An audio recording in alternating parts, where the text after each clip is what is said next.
Greetings, fellow investigators, and welcome back to our video podcast, Into the Darkness, where my friends and I play the Call of Cthulhu role-playing game. I'm your host, Tom Rayleigh. The campaign is entitled At Your Door. It was written by Ellen Eisenville, Mark Morrison, Barbara Manawee, Chris Adams, Scott D. Anielowski, and Herbert Hike. I'm your game master, and this is episode 32. Our recap will be done by Keith Craig as his character, Heather Mills. So without any further delay, let's continue our journey into the darkness. Keith? Thanks, Tom. Start the record. It's been a rough couple of days following the earthquake. Trash Town has degenerated into all the cliches of a refugee camp. People hoarding their belongings for fear of people stealing it. People breaking up into different tribalism. Fortunately, we got put up in a hotel, but disturbingly, it was actually catered by the Black Dragon. Could they be a part of this? Happily for us, though, Glensandi reached out to me. He wanted to have a meeting with me. Of course, Margaret had to come along. I think she has designs on him. I'll have to watch out for her. Glensandi met us at a food kitchen in the back room. He told a disturbing tale about giant worms and at the center of the earth, and how they're the ones that caused the earthquake. How various governments, the Soviets and ours, have been trying to reach out to them. He also told of a government experiment to make a perfect human, as if he didn't already exist. They created a person that is able to control others. It is an 11-year-old boy named Alex. Glensandi wants us to bring this child to him. He even gave us a device to protect us from his mind control. We left, but I could have sworn that Jade stayed a little longer. I have to watch her around Glensandi. You just can't trust a young woman around your man. We headed out, but the building was empty. We went the direction we suspected they all went, but got trapped by some crazy citizens. They had forks and were scratching up our car, and they carved BOF into it. Once we were able to drive them away, we noticed that the damage was just like it was on Dr. Tate's car.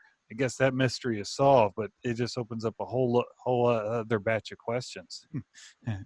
Now back at the camp, we need to find Alex for Glensandi. The others think that Glensandi wants to hurt Alex, but if that's what needs to be done, well, to prove my love for Glensandi, I'd be willing to commit that murder. Whether throwing him from a cliff, dismemberment, run him over, cannibal. I think I hear the others coming. They're probably plotting to steal my man. I better keep an eye on it. This is Dr. Mills signing off. Thank you. All right. Just say the next day is dawning in this horrible trash town.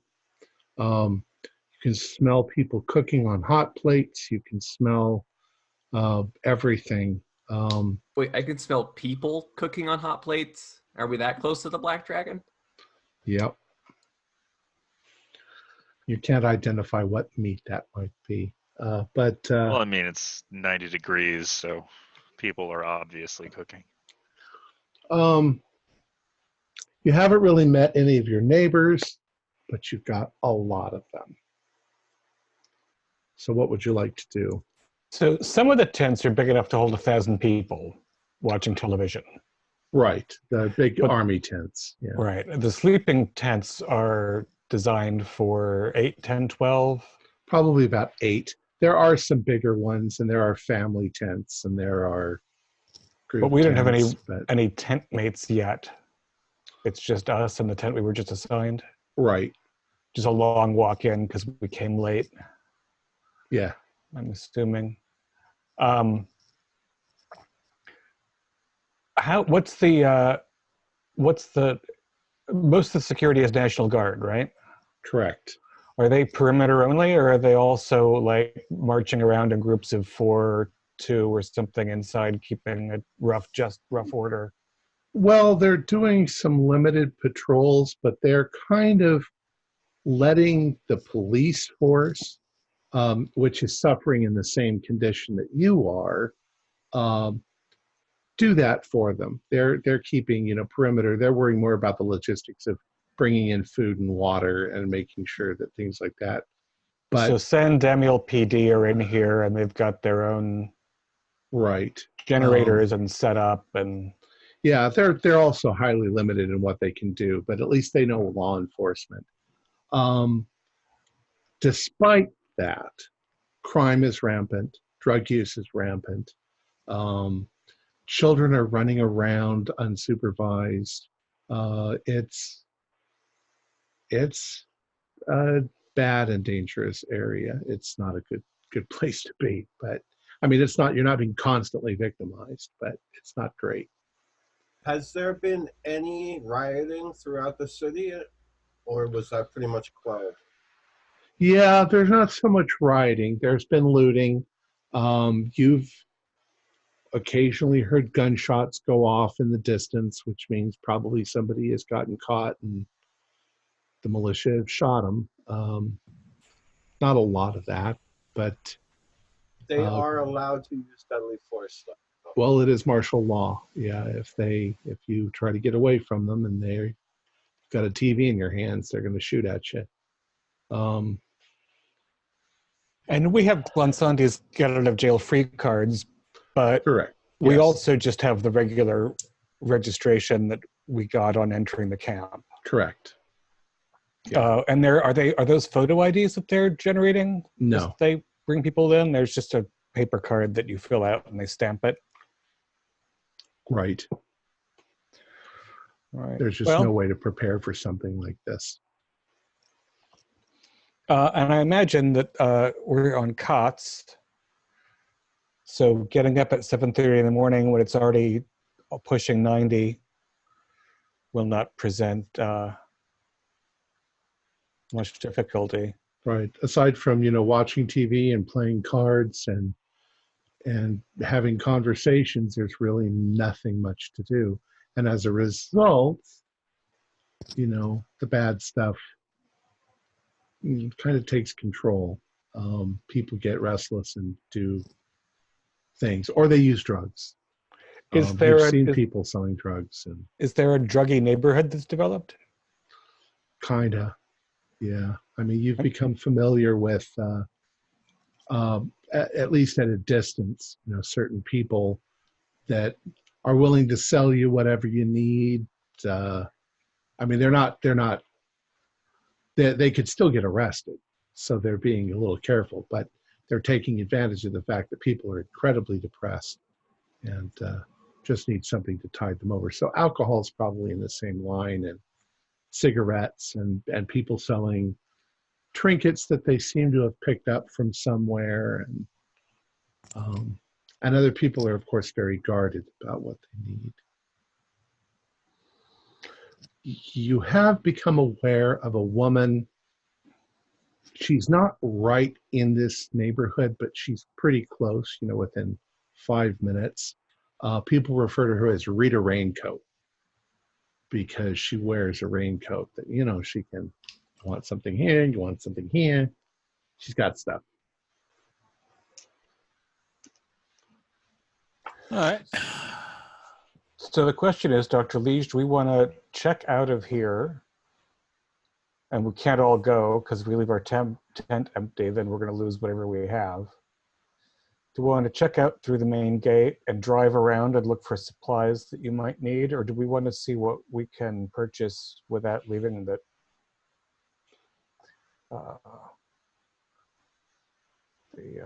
relocation zone? It might be best to leave our more sensitive items in the vehicles, because I would imagine the parking lot outside is more heavily guarded. Well, yeah, it's near the entrance, so there's full-time authority nearby. And those of us with, functional vehicles deserve a little respect, I assume. Even though they are inscribed. And that would give us a little bit more freedom to move around. And I'm sure if we talk to one of the higher-ups and flash our credentials, they'll let the guards posted know that that's technically a federal vehicle right now. Yeah. We should also see if any of the military personnel have encountered that particular underpass. They might have more information. All right. Why don't you do a luck roll, Dr. Leash? It'd help if I didn't launch my dice. We were under the impression that before the earthquake, Alex was in Trash Town, right? Well, Alex was in San Damiel. That's a Yeah. fail on the luck roll. Yeah, the militia say there's vandalism going on everywhere, so nothing in particular stands out. Your car got scratched. They like to look around you. Well, and then I'll. You also find that putting your stuff in your car might end up being even more secure because they have continued to pack cars in there to the point where you probably couldn't get your car out at this point. Mm-hmm. And it's become a nightmare. But if people want to go into the parking lot, the guards ask them directly, where are you going and why are you going there? You know, so they don't let you just wander around the parking lots stealing cars. That's not going to happen. So, however, once again, I've also got to say is that their perimeter is not perfectly established yet. Right. And if people are sneaky, they can get anything at this point. Yeah. Probably get away with it. And what are the geographical boundaries outside of the chain link they're putting up? Is there a ravine on one side, or? There is a river on one side, the San Damiel River, and this goes all along the side. So there's, let's just say that you are, let's say there's city to the north and south, but to the direct north there is the river, runs east and west, going into the ocean. Mm-hmm. Okay. But you're kind of in the middle of the city.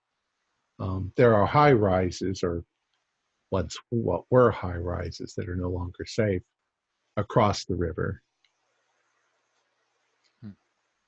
Okay. You're on the shitty side of those buildings. Yeah. Where they put people who got to look out at the development area. Yeah. So you're saying the Rita raincoat, she's kind of like the hey, I need something. She might have it stuffed in her raincoat, kind of like that. She's obviously the black market. All right. I'm going to go hunt her down. I'm probably running low on smokes. Okay.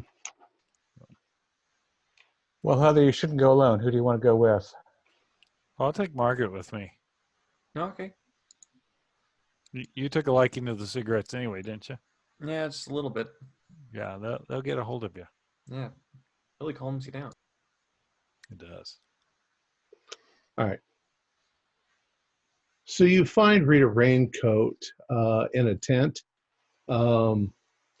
As you are, within 30 or so feet of her, you can see there are other people who are talking to her, and she's showing them her wares, and she's making exchanges of money for obviously drugs of some sort. Mm-hmm. And as you get up to the front of the line, so to speak, she's like, I don't know you. Who are you? Me? What are you looking for? Looking for some smokes. You got some smokes? Yeah. What brand do you like? Camel unfiltered. Well, it just so happens that I've got Marlboro. Well, I'll go with those also if that's all you got. All right. So she has a box near her, and she rummages through there, and she's like $10 $10 for a pack. for a pack. That's pretty good. Pretty good at this time. There. So How many packs do you have? She's like, really? I think the price might be going up, even as we speak. She's got I got one carton. I do not know how many packs are in a carton. 20. Wow. Yeah, 20 packs, 20 carton, 20 bags, 20 packs of smokes. 20 packs. I don't know if I need 20. I'll take 2 of them. Are you interested in anything stronger? Yeah, what else you got? I got whatever you want. I've even got some of the new stuff. Yeah. No, I think cigarettes will be just fine. The new stuff. What new stuff's that? I mean, Hmm. last I had was Maui Wowie. She says, yeah, this isn't anything like that. Where is it?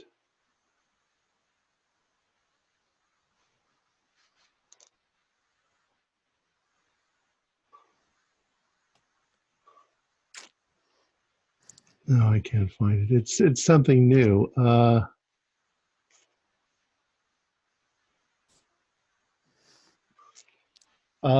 It's called POM. POM. POM. Yeah. Palm. Yeah. What is it? Injectable? Smokable? What do you got? Oh, it's smokable like crack. Did you guys want to try some? No, I'll just stick to the cigarettes myself. Yeah. I need a pipe, or can I just like pack it into my cigarette and go with it? Well, look, I don't know who you people are. Well, You if we could were, be. I'll tell you what, I can sell you some, but you got to sit here and smoke it with me first.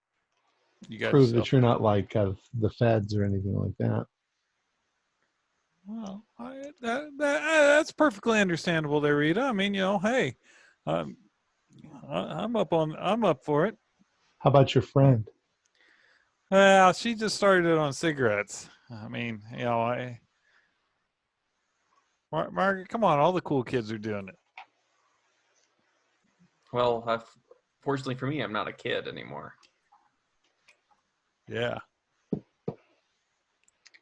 So you don't fall to peer pressure, huh? No, Well, not lately. all right. Well, I'm afraid the deal's off. No, thanks. You have a nice day. Can I get my 2 packs of Snokes? Sure. $30. $30. All right. That sounds good. Sounds good. If I come back later just for myself. Yeah. All right. Walk out. Come on, All right. Margaret, man. Lame. I'm sorry, but we have a more pressing situation on our hands, Dr. Mills, Yeah. that I think, requires a bit more mental focus and concentration than you're going to be able to have if you're going to get yourself addicted to something. Yeah. Stronger than cigarettes, that is. All right. Probably right. So as you guys are walking back, Dr. Leash, what are you up to? So I was busying myself moving more important and sensitive items into our safe. Okay. I would like you to do a spot hidden roll. That is a fail. Okay. Not an epic fail, but a fail. All right. There's just too many people. There's a lot of people. Yeah. A throng of undulating flesh. And you're walking back and forth. It's hot. The cars themselves are hot to the touch because of the hot metal in the sun. On your way back into camp,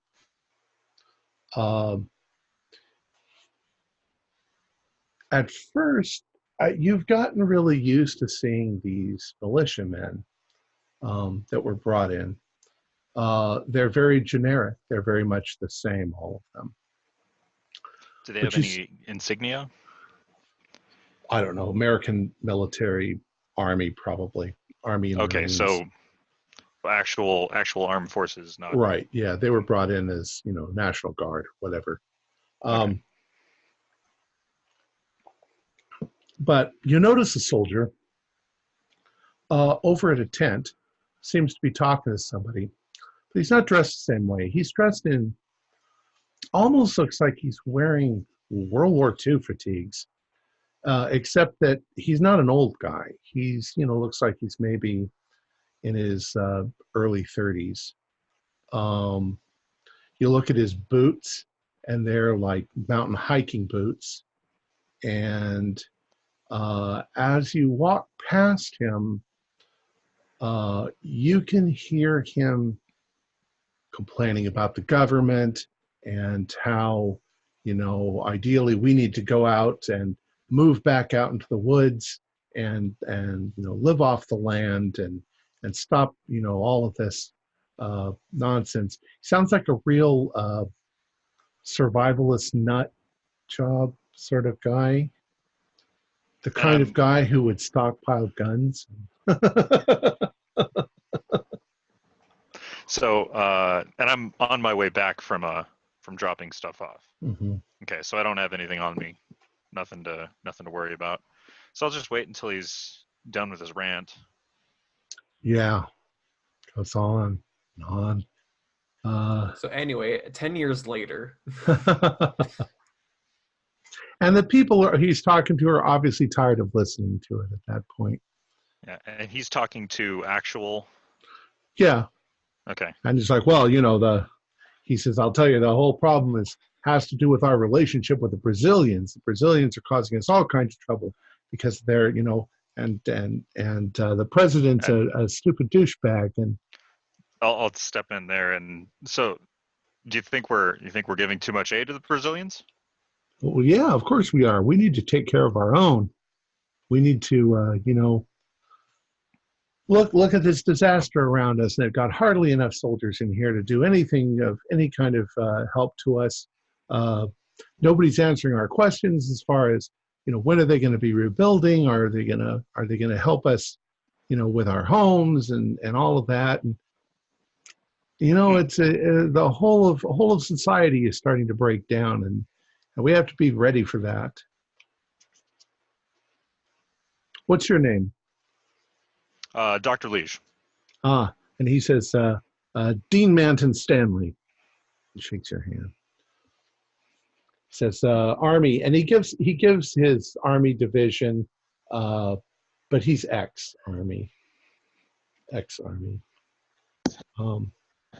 Probably did like 4 years and then out.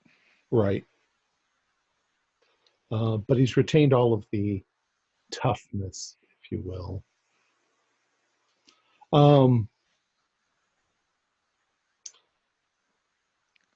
So what do you do for a living? How you don't look like you're in the military or anything? No, I was. I'm here doing some temp work over the summer. Well, sabbatical. Cleaning up the place, eh? Well, we were cleaning up the place before the earthquake, but now we're on pause. Yeah, how familiar are you with the companies around here?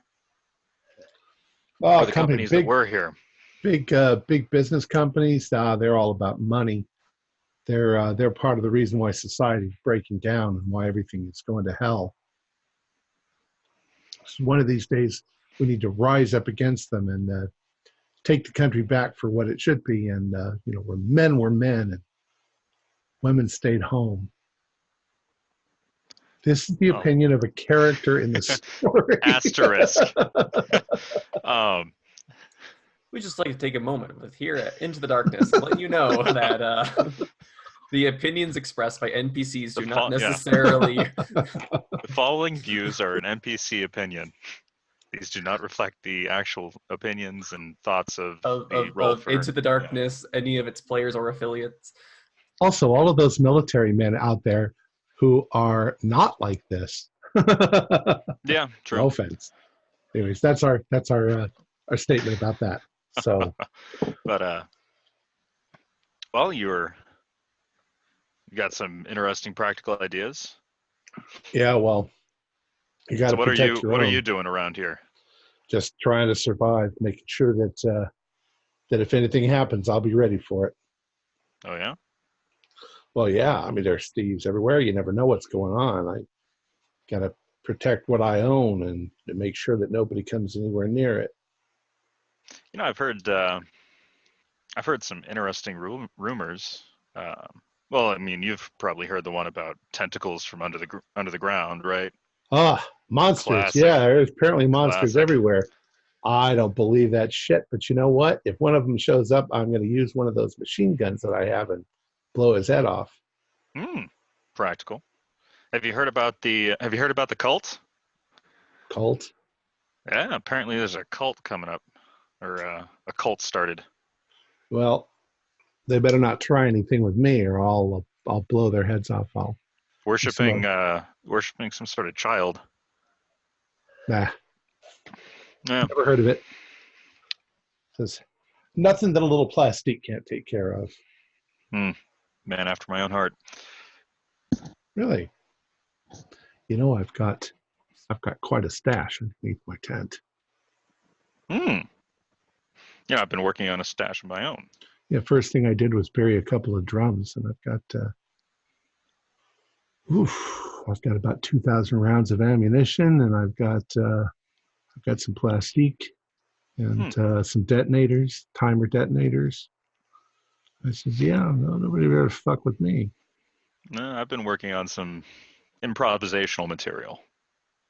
Oh, you're a chemist. Oh, quite. Yeah, There's, demolitions are always good. To do that MacGyver stuff. Yeah. You know the trick with MREs, right? Yeah. That's fun. You know, I've actually got some really nice stuff.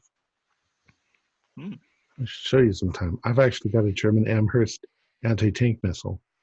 You know, I'll lean in close.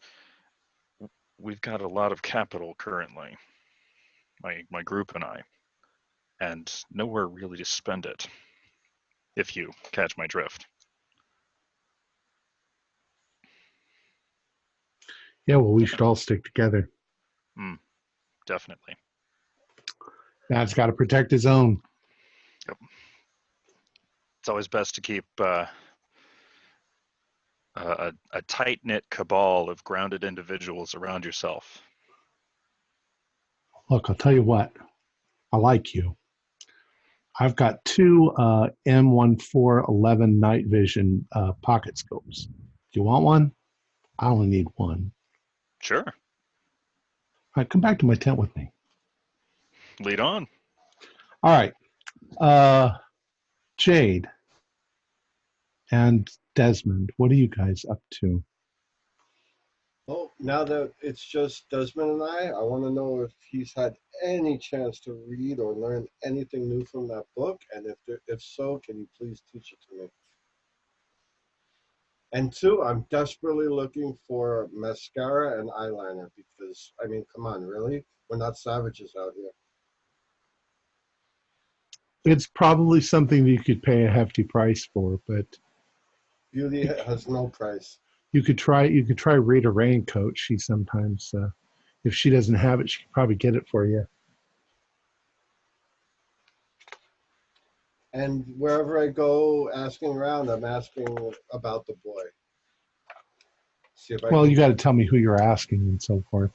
Well, first I wanted to have the conversation with Desmond and that. All right, go ahead. Right, and again, I think we're stuck in the tent, right? While the others are making their rounds. Yeah, we're watching your stuff. Since if we don't want to be raided, we have to keep a physical presence. While Jade and I are talking, I'm literally making some graph paper by hand because I want to map where our tent is and what part of the overall compound it is when we get a chance to get out of here. Jade, as far as the text goes, I think I have 2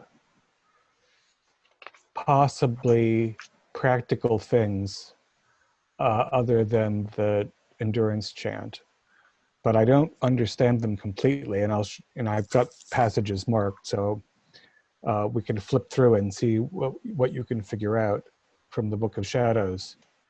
But there seems to be a way to bind one's enemy, and there seems to be a way to trap something in a circle, but I don't have practical specifics. So if we go over this together, maybe we can figure it out more closely. All right. Both of these things I was hoping would be useful in dealing with the Reverend, and they weren't. And I also have to say, I know that you felt, very upset about being unconscious during the earthquake. And I can tell you that having chanted the chant of endurance from the Holy Mother more than anyone else has,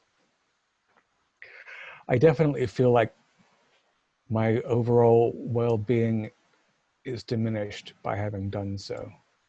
I feel like it's on average, it's taking a bite out of me. And so we should be wary of any of the cost of any of this. There is some kind of natural balance, as poorly as we understand it. And there's a cost in doing these things. But here let me flip through the pages and show you the passages I thought were interesting.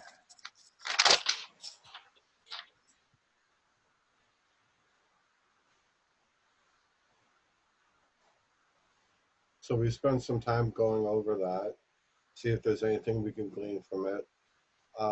After a little while passes and I've read it over and we've discussed it back and forth, I'm going to tell Desmond, I'm going to run out and see if I can, 15 minutes at most. I need to see if I can get some makeup, and I'm going to ask some questions, see if we can find anything out about this kid. I'll be right back, and then if you want to run out, we could do the same. Okay, be circumspect about asking people. I wouldn't use the name Alex. One thing I thought we should do is just start looking around at the tents and see if there's been any sort of development of places of worship. Okay. There might be Catholics gathering together to do masses. There might be followers of Alex gathered together. But we want to know where they are before they know where we are, for sure. All right. And you look fine. You look beautiful. And there's soot everywhere. You could just rub some. I mean, it's fine. Hey, that's force a habit. So I'm going to go out and see. I guess I'll try Raincoat Rita first. Okay. So you're walking in that direction. You don't know exactly where she is, but she's easy enough to find. And if you don't know exactly where she is, you can usually ask somebody and they'll say she's that way or over there.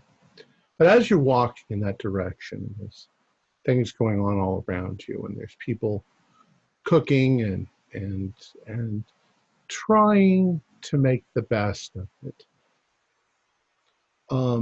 You look over through the crowd of people, and there is a little girl. She looks like she's about 5. She has curly blonde hair that's dirty, and she's in a little pink dress that probably at one time was very princessy, but is, dirty. And she sort of locks eyes with you. And when you stare at her for a moment, she starts walking in your direction. And she comes up to you with just this blank look on her face. And she walks up to you and right up to you. So she's looking up into your face. And she says, "You're going to die, lady."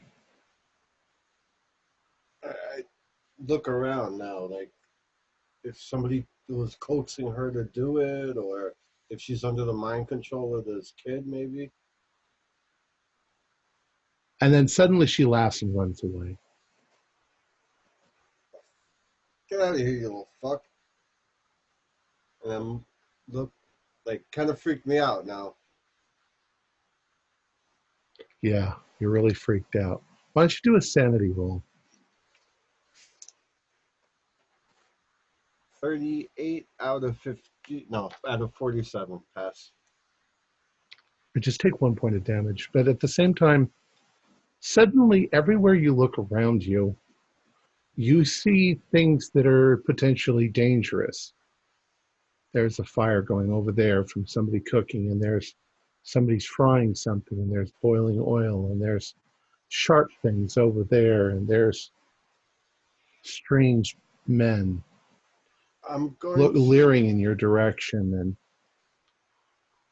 and start to like look around, like panicking a little. I feel like the flop sweat starting, and I start backing up. And basically, the more I see, the more paranoid I'm getting, and I start walking quickly, which turns into a light jog. But by the time I see my tent in distance, I'm running a full sprint to get to it, and I come crashing through the tent flaps. Desmond, and I relate the story of the little girl, and I'm like, now at this point I'm sweating. And Okay, sit down. We have cool water here. Have some cool water. Think about breathing. Pay attention to your breath. Anything about this girl other than you said dirty hair, pink dress, but she looked dazed, you said, right? pan-faced, like she wasn't there. And when she ran away, she just disappeared. You didn't see her. I kind of freaked out, to be honest. I'm kind of ashamed to admit it, but and then I felt like that's everybody creepy. was watching me. We've been through a hell of a lot, and this is a creepy place. Have some more water. I'm going to sit with you for a minute, and I'm going to go and see. I'll see about some mascara for you if I can, and see. Like I made the mistake of going to a Dead concert once, and I was pretty sure that everybody was staring at me. Sometimes when you're in a big crowded place with strangers, it's just freaks you out. Tom, is there like a grid system or the tent's numbered? How do people navigate this mess? I'd say that sounds reasonable. Maybe there are numbers that people have written on cardboard and safety pinned to their tents. Right. Probably some handmade funny signs too, like whatever Hawkeye and BJ's tent was called. Right, yeah. And then, of course, there's the military tents, which probably have a placard of, big But there aren't white number. signposts that they put up. There's no Not formal really, no. structure. No, you realize you could get lost in here pretty easily. How are the food tents distributed? Is it just like every 8th row is another dining mess hall, or? Kind of like that, yeah. Uh-huh. Right. And the food's fairly generic, but at least it's keeping you alive. Sure. Lots of canned goods and reconstituted starches and. Dr. Mills and Evans, were you on your way back to the tent? I think we were. While we were there, I was Okay. going to kind of keep an eye out for people tweaking. Okay, I was just going to say about this time they come back. So just as Desmond's getting ready to leave. Okay, ladies, how was the smoke jaunt? I say successful. It was successful, but Heather seems to be intrigued by something a bit stronger. What are they selling dope over there? They're selling everything over there. Yeah, she said it's something new, and I figure every new concoction we've ran into the past couple months have been tied to something. Yeah, but she wanted us to smoke it, and if it has anything to do with that substance, I don't want to have anything to do with it. Raincoat Rita's selling a new drug? Yeah, it's called Palm? That's what she called it. Smokable, she said. Pomegranate? Well, she didn't let us see it, unfortunately. I mean, now that I'm out Who there, knows? I mean, as far as we know, it might just be something more generic. Yeah. She's just going to call it something fancy. Well, I have to say, Heather, your instinct, I share your instinct. It's a discouraging coincidence that a new euphoric should show up in San Damiel at this point, the way things have been going.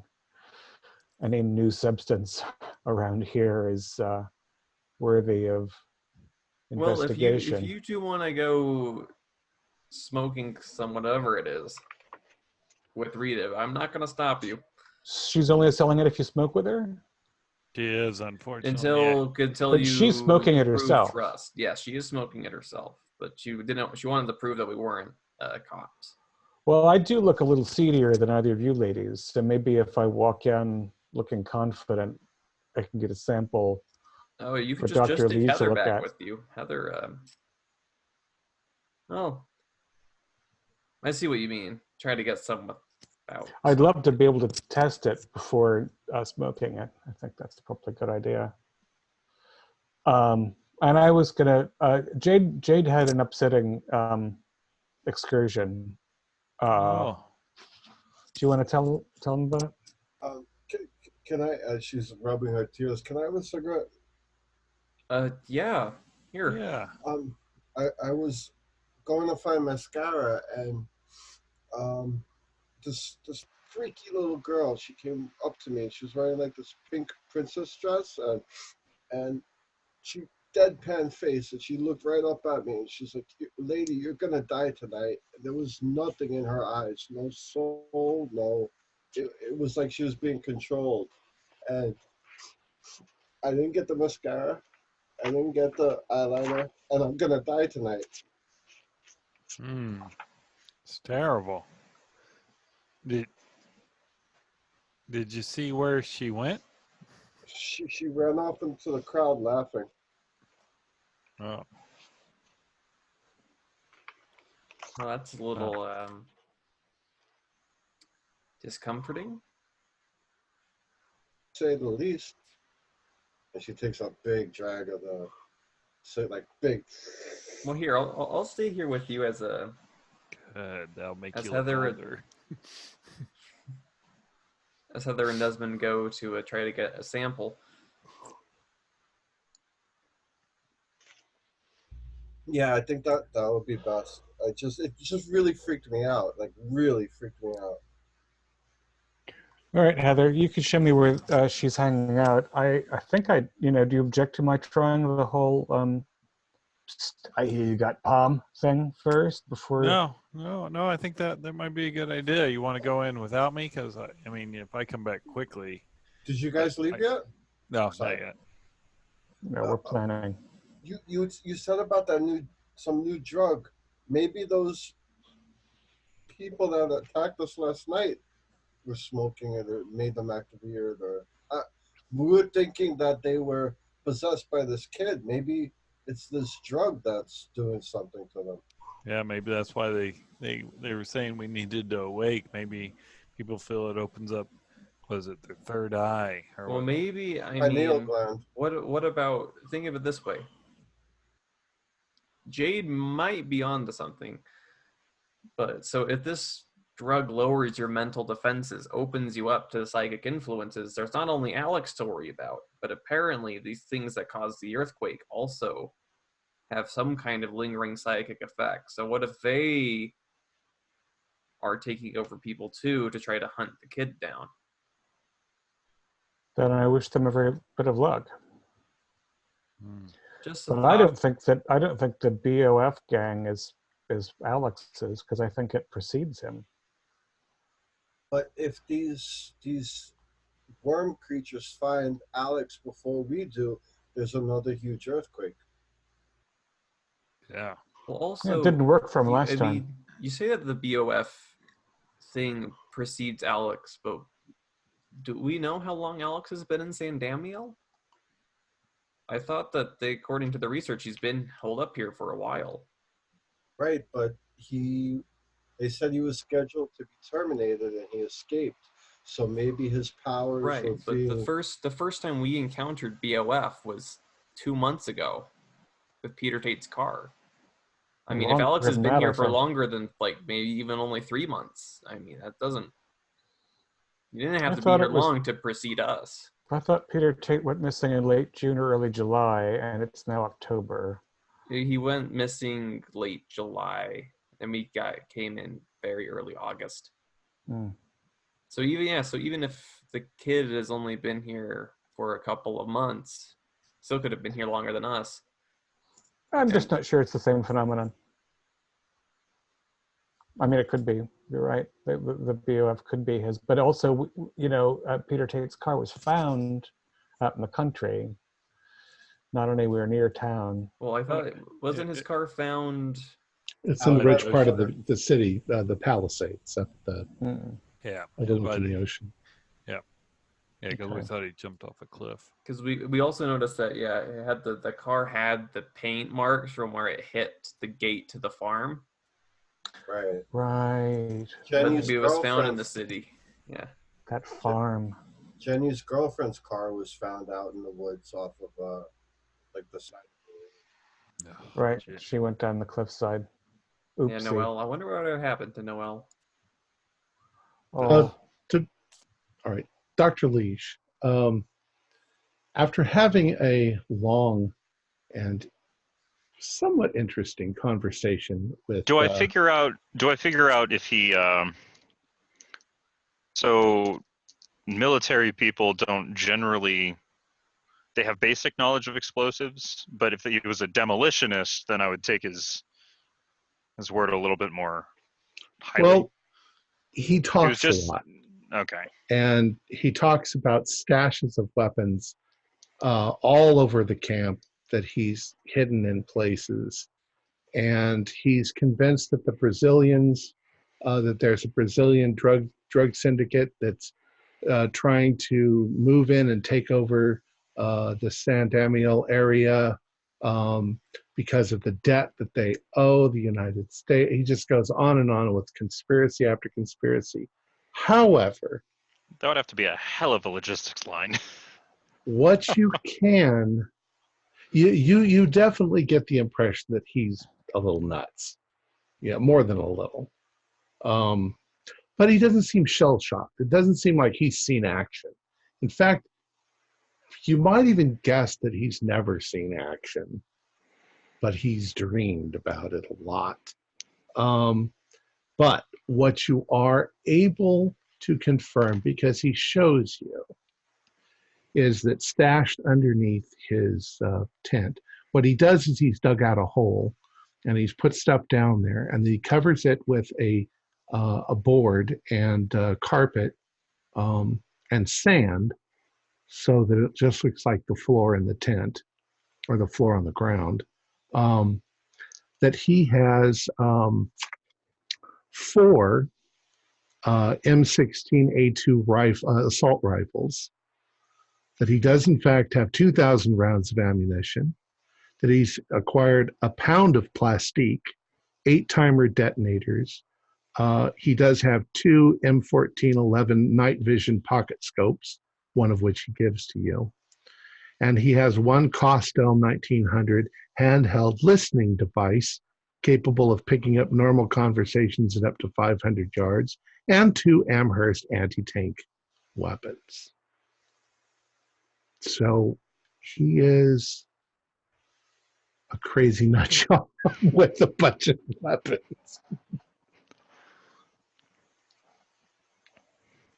So I have a few friends. They're doctors like myself. Are you familiar with? Well, do you remember what happened to Don Biozyme a couple months ago? Nah. It was a biotech firm over near the outskirts of the city. It blew up. So my colleagues and I, we were here investigating what happened, and then this happens. So now you seem pretty sure that things are going to go tits up pretty soon. Yeah, probably. Now And you get the impression, of course, that he's been saying that his whole life, but yeah. Any minute now. And you've been stashing stuff all around the camp, right? Oh yeah, it's all over the place. would you mind sharing the location of some of those caches Well, I in don't case know. in case we're close? I just met you, but if you need something, you give me a call or you find me. I'm over here usually. How far is his tent from ours? Maybe a football field or so.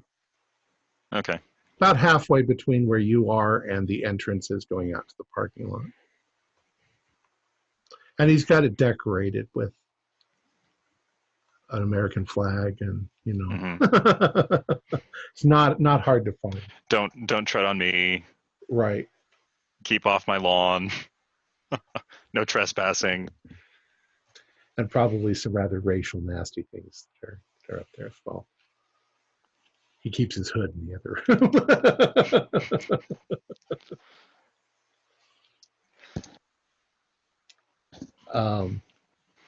So I've got the scope now. Or he's got the listening thing. Right. And I know where his tent is. You know where his tent So is. I'll bid him a cordial farewell. And then as soon as I'm a couple tents away, I'll just kind of giggle as not quietly, but it's not it's a hearty chortle. You probably also start to self-reflect and think, well, there, but for the grace of God go you.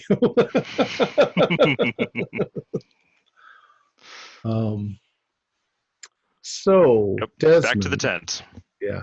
So about this time, let's say you're all there at this moment, and Desmond's getting ready to go see if he can talk to Rita when Jonathan shows up. Dr. Leach. I have just had a fascinating conversation.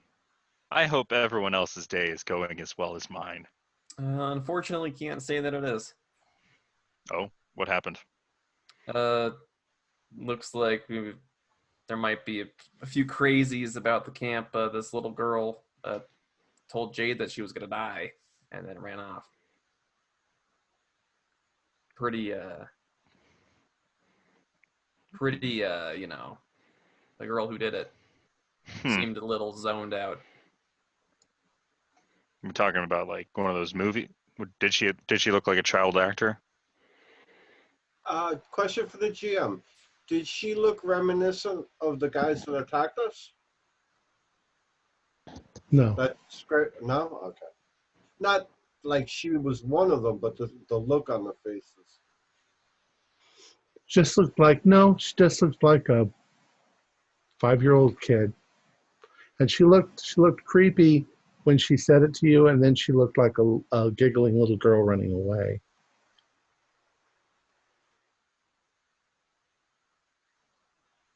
As if the spell was broken or something. So, probably it's just the weirdness of this place and circumstance, but the other possibility that strikes me is that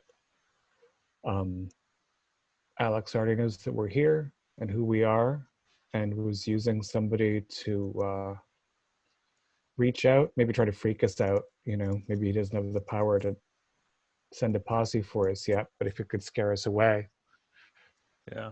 We don't know what he's capable of after all, except And maybe maybe he can sense that Margaret's got that device. I just thought of something, but I think we need to get the hell out of this tent city. There's 100,000 people here.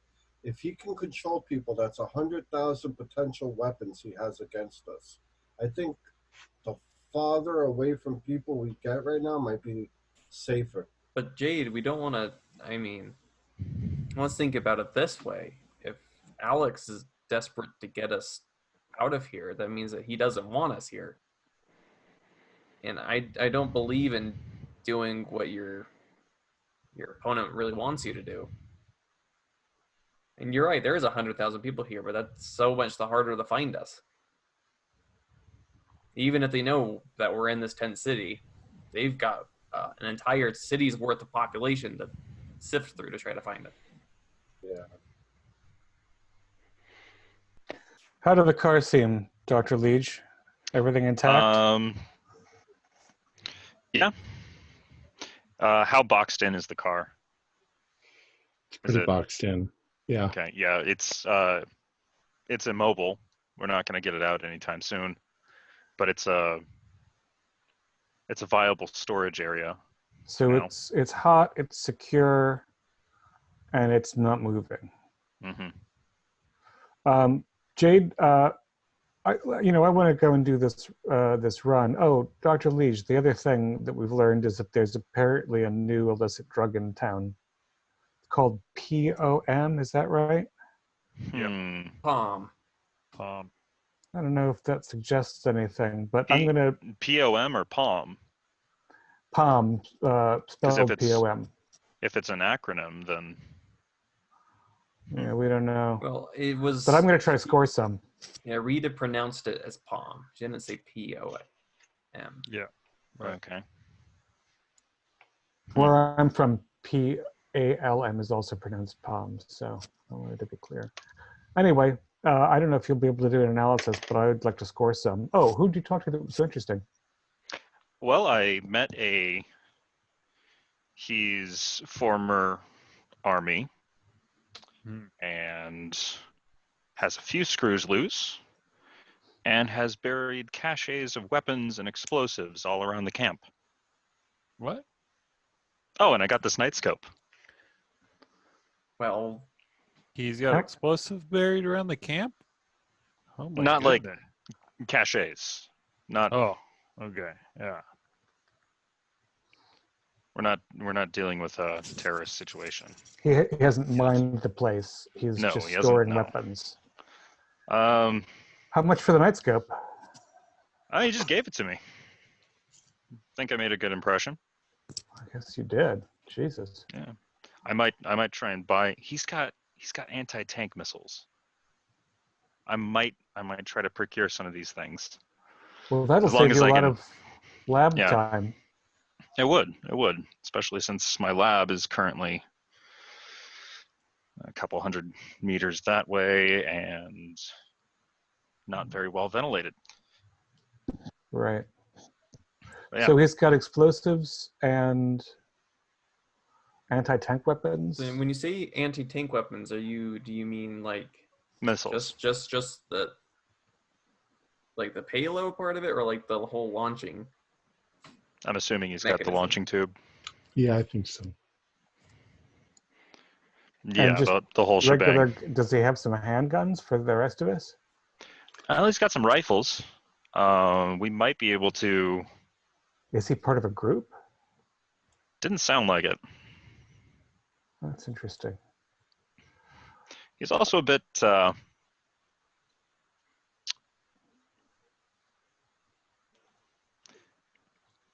He's a bit of a racist dipshit. Was he wearing a red baseball cap? Never mind. That's a strange dream. All right, Heather, let's go shopping. All right. Yeah. Jade, you wanted mascara and lipstick? Mascara, lipstick, and eyeliner if you can, and I hand you some of the money. Oh, it's all right. It's all right. I think. How are you for smokes, Heather? Did you stock up? Yeah, I got a couple packs. A couple packs will last you about 6 hours the way you've been going. Yeah. All right. Well, let me try to get on Rita's good side. All right. Yeah. Yeah, and Heather, could you lighten up a little bit in the tent? I'll try. All right. So Desmond and Heather are heading back towards Rita. As you get there, And again, I want to go in first. I want to, independent approach first off. all right. She's like, yeah, I don't know who you are. What do you want? What do you need? Oh, I've got a nervous kid back in my town who, believe it or not, with all of this, is worried about how she looks. So I need some mascara, some lipstick, some eyeliner. Makeup? Yeah. I know. Maybe you could show me this. Maybe you could tell me about somebody else, because I think, when I hear, you're the person who knows where everything is. So, Well, I could probably get stuff like that. There's not much choice, but I think it's a psychological thing, really. I think she just feels like everything's broken. She just wants to clean herself up. So whatever you can get, I'm not fussy about color or anything, and I'm willing to pay any reasonable price. well, let's see what I got in my purse. And she starts Oh. going through her purse, and I appreciate that. That's real. and she says, "Here, I got some mascara. $6." I'm sure that's entirely reasonable. It's going to do. You're doing this kid a lot of good. She hands it to you. And I casually display just like 5 20s while I pay her the $6, so that she knows. Is there anything else you need? Well, I'll tell you, if you've got any unfiltered cigarettes, I think they're going to be worth as much to me as they are to you in a few days when people start to go crazy. I have some Marlboros. Marlboros. Well, I'll take, how much are those? $15 a pack. What's this, like 2010? Now, I've got some stronger stuff if you're interested. Well, I definitely would like to get the closest thing to rye whiskey you have. Anything other than that? No, I do have some alcohol. Yeah. Here you go. Now, you said you got a kid who's not doing well? It's a young woman. But Oh, yeah, it's a she's young really woman. shaken up. Yeah. Oh, for the mascara. So she's not that young. Not that young. I see. Okay, these. So I'll take 2 of these bottles. That's great. Anything more stimulating? Well, whatever you want. Heroin, opium, crack, palm, anything. Palm. Where have I heard of that? It's new in town. It's Is that upper, downer? oh, it's Hallucinogen? did they have ecstasy yet in the 90s? Just barely. It kind of makes Euphoric? it's a euphoric. It makes you feel really good, makes you feel really sexy. Wow. From what I understand, it was brought in by the Brazilian syndicate. Ah, it's funny. I only heard about them recently. We're not even locals. We're in from out of town and happen to have the good luck to be here for Armageddon. For all of this. Yeah. Hey, it's been good for business. Although, quite honestly, I'd give up the business to get it back the way it was. Yeah, I'm sure we all. It's not like would. I've done this my whole life, Well, hey, this is the free market at its fundament. People like you keep people like me alive when this stuff happens. Has Heather walked in the tent yet? I would assume that she's waiting for me to give her a high sign. I was. Okay. Yep. So I'm looking around, looking for like creepy looking kids. So she sort of leans over to you, Desmond, and she's like, "You want to get high? I got some cigarettes soaked in palm. You can." Is that try how you do it. it? I'll try it. Well, First one's always free, they say. Is it got a big hangover? Because it's pretty early. But I got nowhere to be. Nah. Yeah, you got nowhere to be. Just here. And she hands you a cigarette. It's probably a brand that you are familiar with, but it's like you say, it's been soaked in this stuff.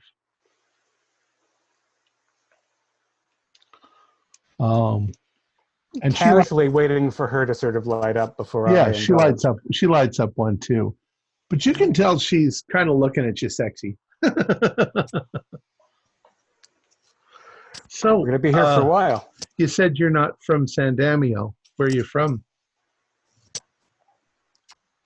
I'm from farther down the coast originally, but I move around a bit for work. I'm a professor type, do some research kind of thing. A professor? Yeah. Professors are usually pretty cool. You from know, that- I've You from been- that hippie generation? Well, I'll tell you, my whole life changed the first time I tried mushrooms. Ah, That was the big decider for me about my whole career. good old psilocybin. So, Heather, you can see Desmond is now smoking with her. Like, Does she clear the tent at all, or is this just like? No, you but know? there's nobody really here. There's people in the tent. I mean, there's probably people 6 feet from her, but on the other side of a cloth barrier. And She's got a little setup. yeah. How does it feel? I'd like you to do a con roll. That's a fair question. Ooh, I rolled a 1. All right. Ah, Oh, nothing. palm. I would say you feel mild euphoria and sensual languor. Things are starting to seem really sexy. She looks kind of sexy. She's not a bad-looking woman. She's a little bit overweight, but she looks like she's But suddenly maybe that in her feels late 20s. And a little bit like lush rather than sloppy. Just lush. yeah, it's Exhausting. lush. Her makeup is rather severe. She's going a little for the goth look with paleness and bright red lips and sunglasses. And She's a got the raincoat. extra mascara. Yeah. Once I see that Desmond's smoking, I'm just gonna keep an eye on him because, I don't know what this stuff's gonna do to him. So she's like, well, have a seat. Let's sit here and enjoy ourselves. I can get some coffee going. Enjoy the palm. Coffee also sounds very nice. So is this how long is this going to feel so pleasant? Oh, for a while. It's good high. I'm sure the Brazilians will make a lot of money on it. Yeah, Brazil, is it plant-based? Do you know where it comes from? I don't know. I think it's got a number of different names. Palmicare. I think it's from Spanish for sexy, or I don't know.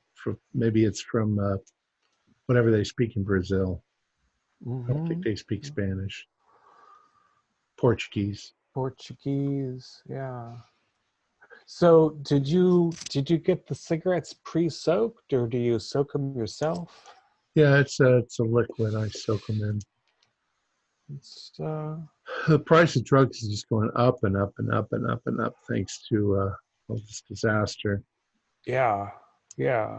I'm glad we found you while you still had smokes and liquor, because it's gonna, imagine what it's gonna be like here in a week. People are gonna be smoking banana peels and trying to make oatmeal liquor.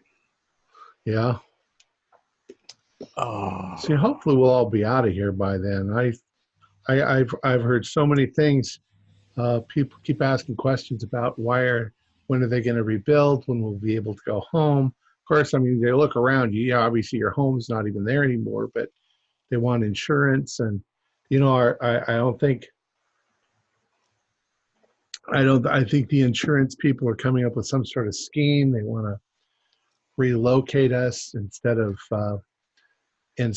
rebuilding. It's cheaper. It's better, easier for the insurance. Yeah, for sure. The first thing's going to happen is a lot of temporary huts or something, because the city, I mean, we just got in. We were out there later than a lot of people, and it's they're still putting fires out.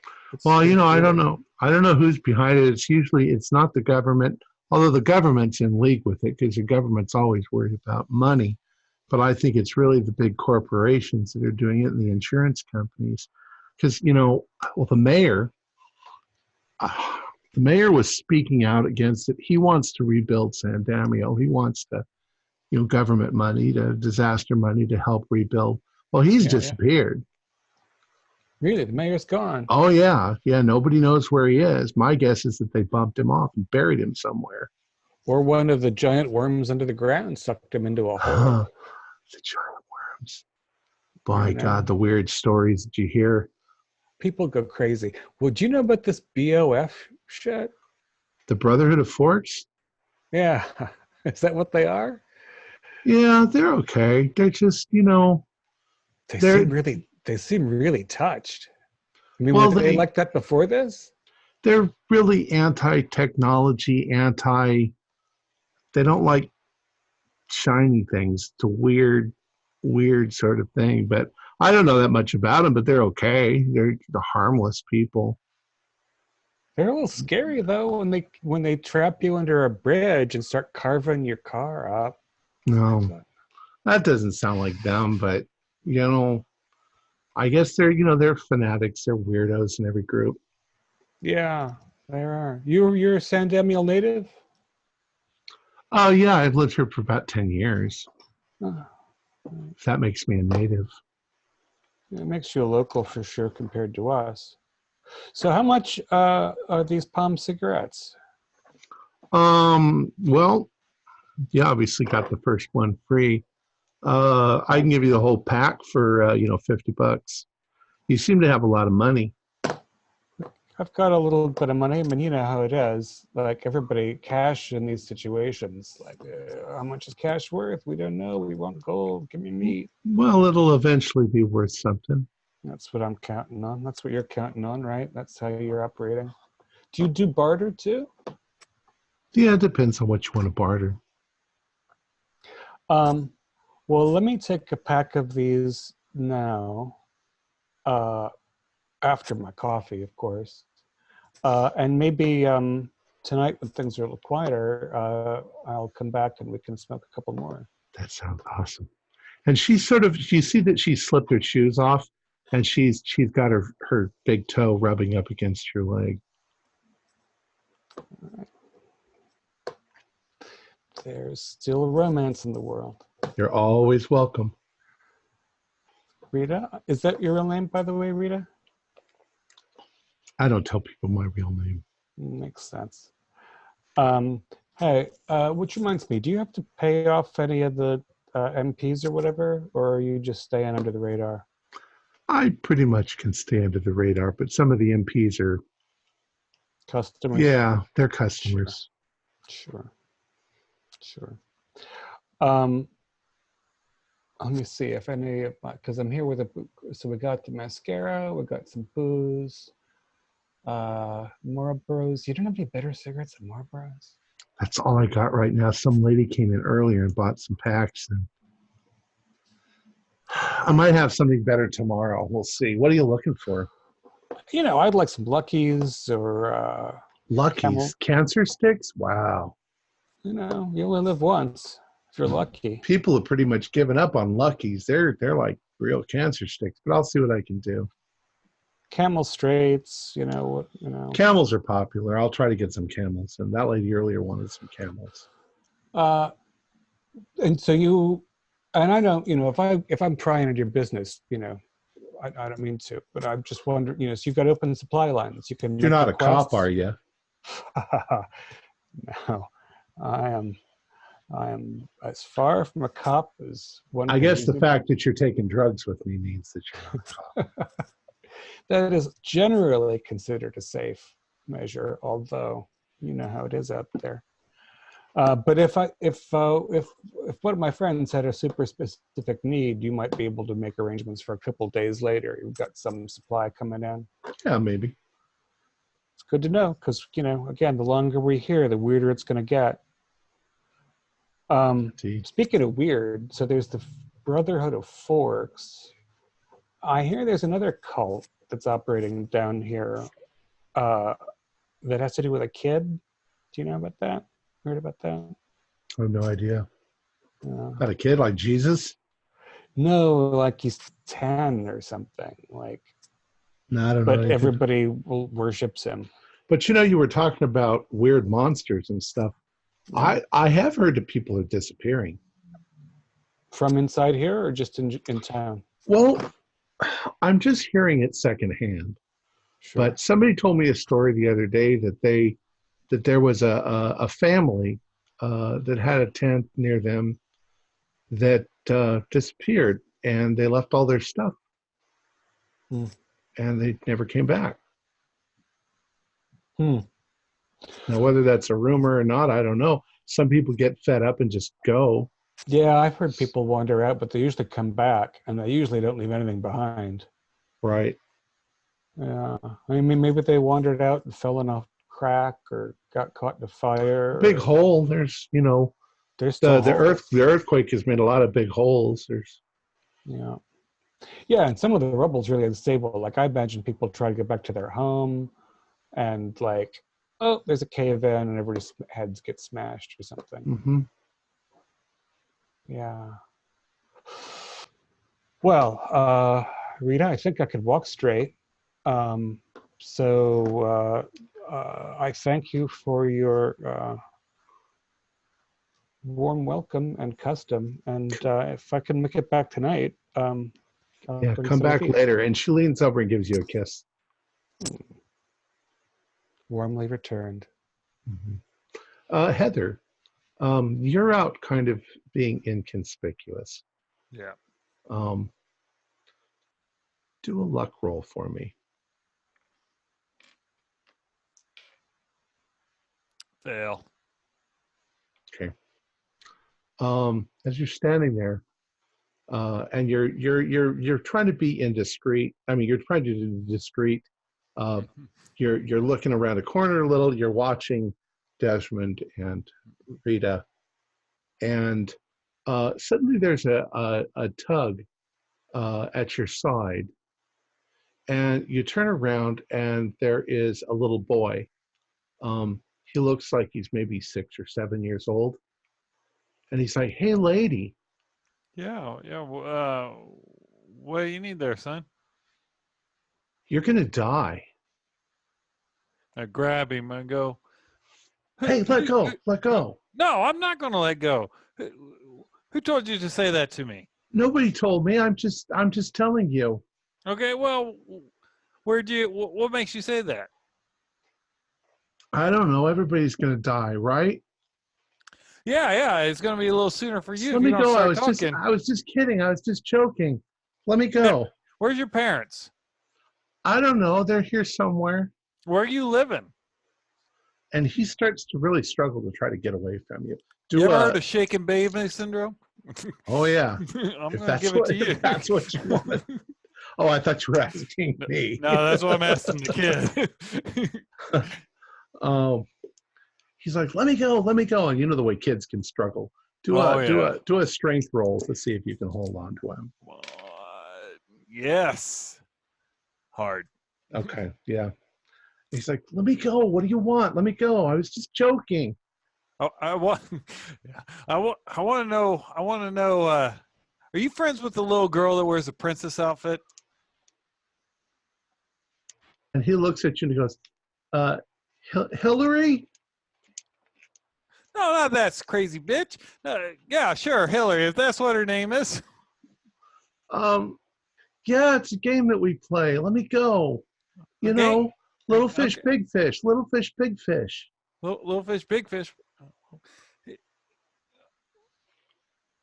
Where are you at? I want to come by. You know, maybe. Let me go and I'll tell you. Okay, you screw. I'm fast, little boy, and I'm mean. So you run. I'm gonna rip your hair out. So I set him down. I slowly kind of release, but still keep the fingers touching the cloth. Okay. And he goes, he looks up at you and he goes, little fish, big fish. Little fish, big fish. Big fish eat little fish. Don't you wish you were a big fish? And he kicks you in the shin as hard as he can and then runs for his life. You little fuck. roll for damage. You're just going to get 1 point if you fail. Okay.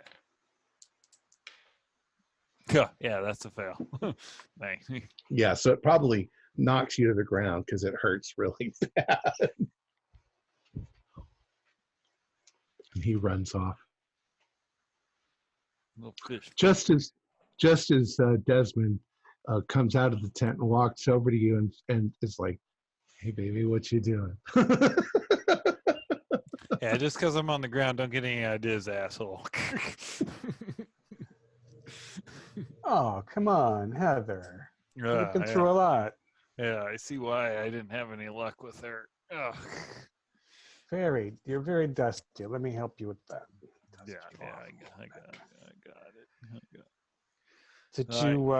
Did you just Had I some got you little, some more smokes. oh, thank you. You're better. Had some little kid came up and said the same thing to me that they said that Jade. Oh They yeah? said it's a game. Well, well that would be good news, right? That would be good news. That's a game. Yeah. Right? It's not like he knows something. It's just some game, some kid game. I mean, I imagine kids around here are real bored. There's no Nintendo. Yeah, There's no Atari 2600. yeah, yeah. He said Uh, he did know that little girl's name. He says Hillary. Unfortunately, he caught me off guard and got me in the shin, tripped me up. oh, ow. Yeah.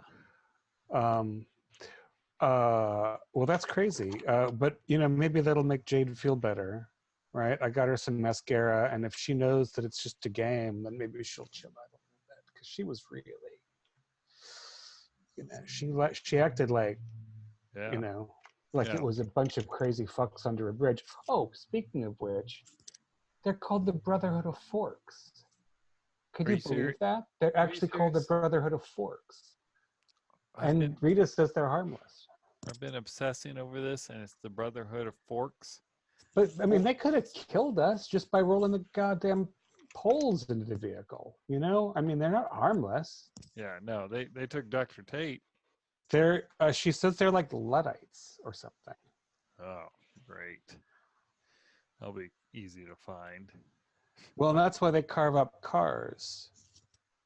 Because they don't like shiny machines, she said. Anyway, people know about them. I mean, I'm surprised we didn't read about them in the newspaper if they're common knowledge like that.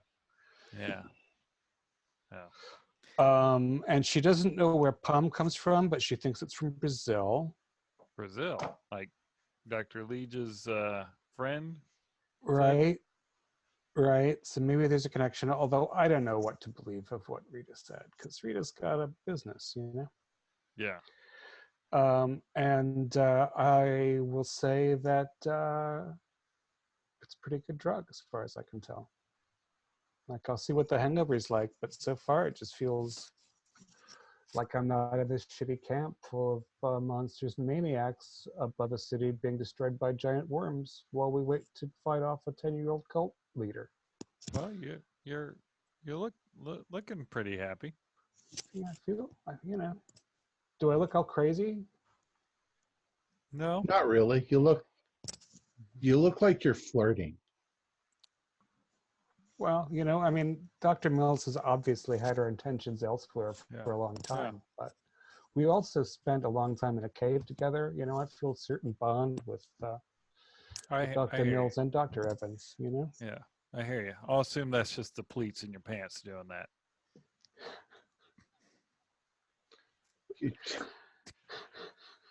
All right. Jade.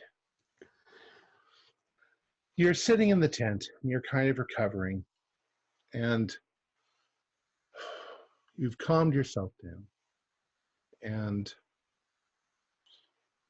you don't really know what to do. You're upset. You're kind of afraid. You don't want to go out there and beat that little girl again, because she's very creepy. And as you're looking around, you look out the tent, and this guy walks by. He's Asian. Looks like he's got a clipboard in his hand, and he's writing on it. And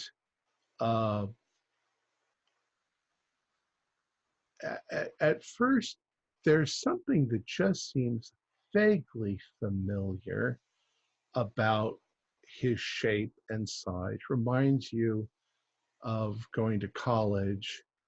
And he drops his clipboard, and you see him bend over and pick it up. And as he does, he kind of turns in your direction just for a moment and then goes away, and you recognize him. It's Jason Chen from college. He was studying he was in a lot of the same classes that you were. And now he's walking away by the time you realize that it's him.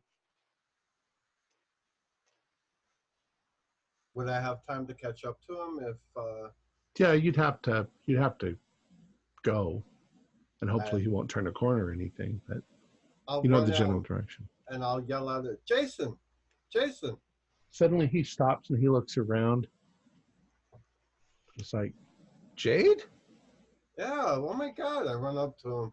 Jade, what are you doing here? I was working with some doctors on my final project, basically, and I got pulled into the. Anyway, what's up? What are you doing here? Well, I got caught in the earthquake and everything, and I've just been keeping busy by doing some surveying and studying the weird stuff going on over by the river. You know, the whole area is unstable because of the earthquake, Yeah. and when the stratofault went off, there's like sinkholes that have opened up near the river in the sand. There's actually a really weird phenomena. I think that it's continuing to I don't know how to say it. It's not wet, but it's bubbling. It's sand that bubbles, and geysers of sand shoot up in the air. Every time it settles, the air displaces, and it sends up geysers of sand in the air, and it's been going on for days, ever since the earthquake. I think maybe there's a void down there, and things are falling into it. But it's really weird. You taking notes on this? I'm surveying. I'm looking at the different substrata as we go along, and things there are all wrong. It's I'm actually quite a ways from it now. It's about 700 feet from here, but it's really weird. At this point, I'm gonna loop my arm into his and start walking back towards the tent with him. Okay. I'm with a couple doctors. They'd probably be fascinated to hear this if you don't mind explaining this all to them. Well, sure. Yeah. I'm so glad you're here. I don't really have anything else to do. I was just wandering around. So, how amazing that I saw you here. It's good to see a familiar face. Oh my God! I punch him in the shoulder. I remember you doing that so many times. So, what are you doing here? I didn't think you were in this part of the country. I was with these doctors, and they were doing research, and I was one of the assistants to. It was an unfortunate incident. One of the doctors passed away, and yeah, it's been a shit show. And now this, just the icing on the cake. I know, boo-hoo me, but it doesn't rain, it pours, huh? Exactly. And then I flip open the tent and introduce them to whoever's inside. Well, who is inside? Let's see. Okay, Margaret and Jonathan. This is Dr. Evans, Dr. Lige. Hello, this is Jason. Friend of mine, Jason Chan from school. He's been doing some interesting survey work. Well, actually, why don't you explain it? You could explain it better. Well,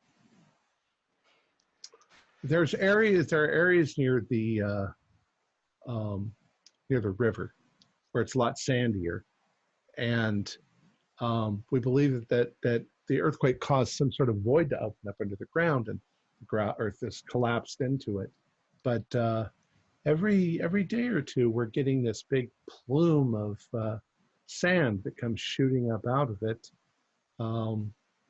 My guess is that it's just being displaced from underneath, but it's really quite spectacular. The army people have now fenced it off, but I keep sneaking under the fence, and you got to kind of climb down to it. It's almost 60 feet deep at this point. Well, I'd be careful. How large is the area?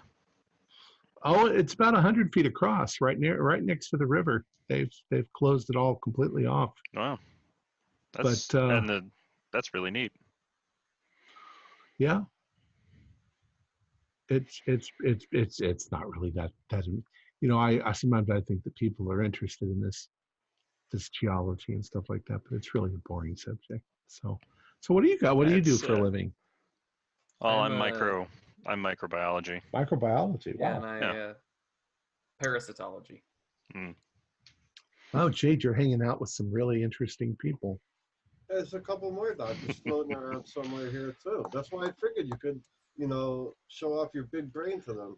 And you all ended up here in Trash Town? How awful. Well, Yeah. The hotel's gone. I mean, Yeah. It's all gone. Well, it's still mostly standing, just not safe. Oh well. did you hear any rumors about people being sucked up into the earth, into fissures, or being pulled into the fissures even? Well, that wouldn't be that surprising. If anybody was near that sinkhole when it fell in, then they got sucked down and buried under the sand. Yeah. That's why it's fenced off, right? Yeah, it's been fenced off now for a couple of days. Wonder if they've found any more of those. I don't know. But there is something kind of odd. Well, maybe it's my imagination, but it's not my imagination. See, I've been working on it because the substrata is all wrong. It's almost as if some substrata has been brought up from deeper. Oh, you don't understand. But anyways, every morning when I go down there, usually I get there about 9 o'clock or so, and I climb down there to take more samples, and there are oftentimes footprints. Like people have been wandering around the pit for some reason, and they've got no reason. They'd have to, scoot under the fence the way I'm doing it, which they shouldn't be doing. There's no reason to go down there, but it's kind of tricky to climb down anyway. And they'd be doing this at night? Well, it would have to be early in the morning. Did you see any of these freak Wonder if the shows? military's trying to do something. Well, so far all they've done is just cordoned it off as a dangerous area. I can get in there because they figure I'm a scientist if they ask. Well, good question. Were they all similar blueprints, or was it different kinds of shoes? It's going to sound crazy, but some of them were barefoot. Did you see these freak shows walking around with forks? I don't know what that is. No. We got stopped in our SUV a couple. There's a nights lot ago. of freak shows out there right now. If you would have seen these guys, you would have known. About 25 people, all with a dinner fork, come up to the car and start scraping the paint off of the car. Not one, two, like 25. I'm not kidding you. Well, that just sounds crazy. Why would they do that? That's exactly why I brought Our it thoughts up. exactly. I think that creepy girl's back. So what have you been doing around the camp, Jason? That's about it. I'm basically homeless at this point. I don't really have much. I got the clothes on my back, and I've got a couple of pairs of underwear and stuff like that. But I've got a cot, and I've got an old geology textbook that I've probably read it 6 times now. And so all I can do is my job, which is not a job at all. Nobody's hired me, but I'm a geologist, so I'm just doing geology shit. Can you tell us exactly where this spot is? I can take you there. Oh, excellent. Sure. Let's wait for the other doctors before we do anything. There's 2 others. You've been wandering around the camp, right? Mm-hmm. Have you noticed It's easy any? to get lost. Yeah, I can imagine. Have you noticed any places where it looks like people have been digging?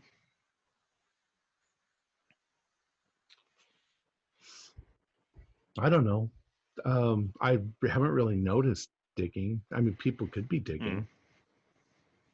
They dug some latrines, I think. Yeah, well, I heard a rumor about people burying caches of supplies and such.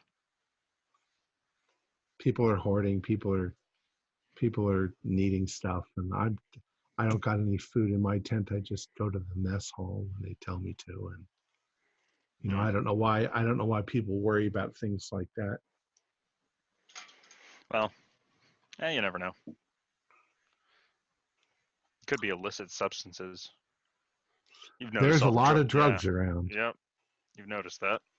Yeah. There's a woman over there named Rita Raincoat. I don't know if you've ever heard of her. She'll pretty much sell you any drugs that you're after. I don't do drugs, but everybody talks about her over there. As long as you're not a cop or a military guy, though. Oh, Margaret, you hit her up for cigarettes, didn't you? Yep. Yeah. Crazy. So, Heather and Desmond, you're walking back to the tent. I would like you to do a listen roll. You're probably within sight of the tent at this point. No, 97. I too failed dismally with an 87. Okay. All right. So you don't hear the airplane about to crash in. No. All right. So you guys arrive back at the tent, and you see them in there talking to Jason Chung. Oh, Heather, Desmond, this is a friend of mine, Jason Chung. Hi. Hey, Jason. It's Dr. Mills. Nice to meet you. Another doctor. Yeah, we were all working together. I'm Desmond Flores. And he looks like he's in pretty good shape, right? Relatively speaking. Jason, yeah. He looks like he's in good spirits. So you've known Jade for a while? Of college, yeah. Are you? Seems like we were just in college. Are you bunking with friends? Well, I guess they're my friends now. They were all strangers yesterday. How's your situation? It's okay. Because I would kind of like to fill our tent up with friendlies. You got two more cots. Mm-hmm. Well, yeah. If Jade's not, if you ladies are okay with that, I can move over here. I mean, I'd rather spend time with doctors than with the people I've got. We're a co-ed tent, and what I live in fear of is that a young couple's going to move in with like a 2-year-old and a babe in arms, and I'm not going to sleep again until they have housing because the kid's going to cry, and the 2-year-old's going to pull my socks off while I'm asleep. I know exactly what you're talking about. So if you've got, and again, I open this up obviously to all of you, but if we've got a friendly,